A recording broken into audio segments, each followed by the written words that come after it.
הלו, מי זה? עם מי את חפצה לדבר? זה אני, יוסקה. זה נראה לי טעות. לא, מי? ארלה. איזה ארלה?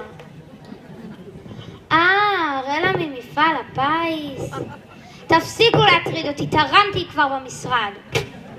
שיגעה אותי הקלפטה הזאת.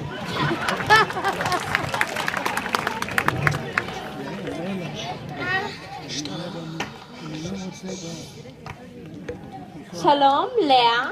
שלום רבקה. שלום, מה המרגש? בסדר, ואת? אני הכל בסדר. אז אנחנו הולכות היום לקניות כפי שתכננו? כן, אני רק אסיים עם המטלה שלי. להביא חלב טרי מהרפת. בוודאי. אז ניפגש אצלי ב2? מה, אין לנו טרמפ? טוב, אז נשתה ב12:30, אוטובוס 300... כן, טוב, אז נהיה בקשר. מה? נהיה בקשר. מה? קשר. נהיה בקשר.